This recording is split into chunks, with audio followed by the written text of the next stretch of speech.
Hey there, booktube. How's it going? It's another Friday Reads.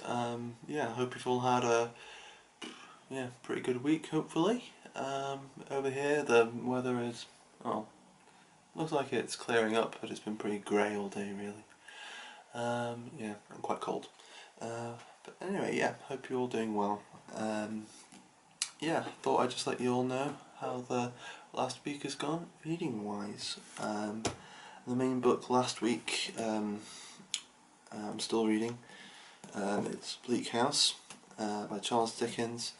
I think when in last week's video I was probably coming up to about halfway. Can't remember exactly where I was, but I think a few important things have happened. I won't give any spoilers or anything.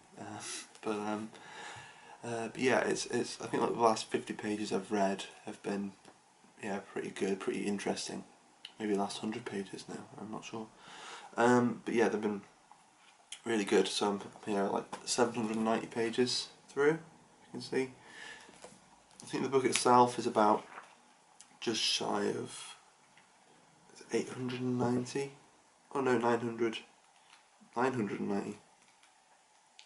Yeah, just shy of 990 pages. So I've like just under 200 pages to go now. But I can probably easily do that this week. So I'm fairly confident by the time it comes around to Friday Reads next week, Bleak House will be done. Maybe I'll give it its own video, to put all my thoughts on it together. Yeah, we'll see. But yeah, what I've been thinking this week as I've been reading it, if you haven't read it, a fair bit of the narrative is told in the first person through one of the main characters, Esther Summerson, and it's her narrative going through. But then there are so many subplots and things, so many other characters that it would just be impossible or just far-fetched really for it to be Esther talking about them. And so it often goes off into the third person, and there are a whole, I don't know, like 70-page sections maybe, or more or less, I don't know, where it's in the third person.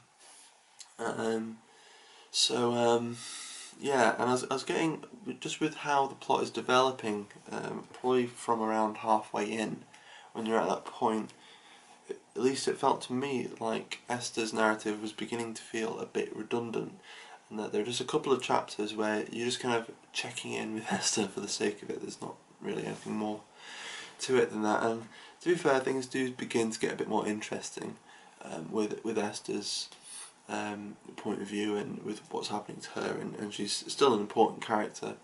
It's just that it feels like the story's really picking up for other people, and you want to kind of stay with them. You don't really want to go off.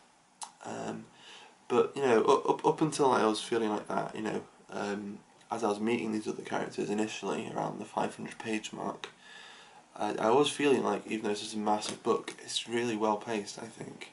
And it's just a kind of a shame that there are just a couple of chapters with Esther where it just feels like it's dragging a bit, which, I mean, it's kind of inevitable with a book like this, but on the whole, it's actually, to me, it hasn't felt like it's been dragging, just a few little bits where it has. But yeah, we'll see. Things are really picking up now, towards the end, these last 200 pages. Yeah, still enjoying it. So yeah, we'll see how we're doing this time next week. And then the other book I'm working through is this. It's The Other Tiger. What was it? Recent poetry from Latin America, edited and translated by Richard Gwyn. And yeah, I haven't really made tons of progress really this past week with this, partly because most of my attention's been with Bleak House, and also just because yeah, I don't know, life getting in the way of reading, I suppose. Or there are definitely times where I could be reading more, but that's by the by. But yeah, but also I've just been taking this book slowly as I've been reading it, because with it being an anthology,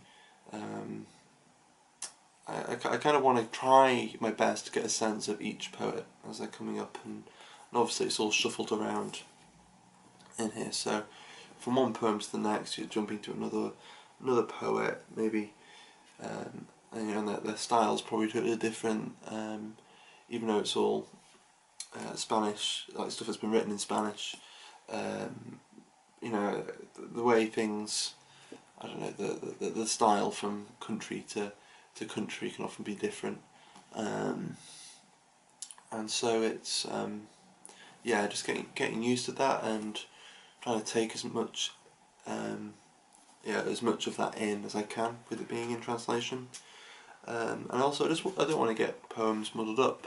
I want to try and have a fresh idea of each poem as I read it, even if I don't end up liking the poem. But I thought I'd read just one poem, maybe, if I can find it, that I really enjoyed. Here it is, and it's by a poet from El Salvador called Osvaldo Hernandez, and it's called Song for Manuel.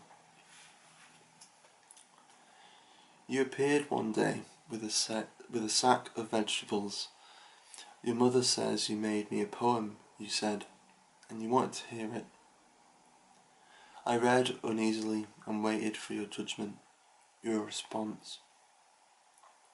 You spoke to me instead of how lovely the maize was growing in rows, of the stream and the birds, of the dog and the grass, of how the sun over the lake is a bridge of fire between the hills.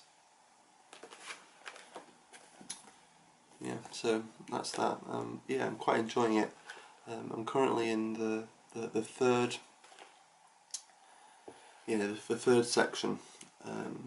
Yeah, in case you didn't catch the last Friday reads, this book is split into 6 sections, which are where we live, which is about home and our country, our habitat. Then where we come from, that's more about family. Then there's the world we share, which is where I am at the moment, and that's poems about nature, and I guess specifically poems about animals, which is, it's been quite good. I think so far my favourite section has been the first, just because it's been quite interesting how people kind of define where they're from, with various, I don't know, like some of them have quite complicated histories maybe, and then how people define what it's like, I don't know, the feeling of being somewhere else when it's not from where you're from, which I guess all of us feel that at different points, but it's always an interesting subject to read about, but that just kind of stood out to me with some of these poems.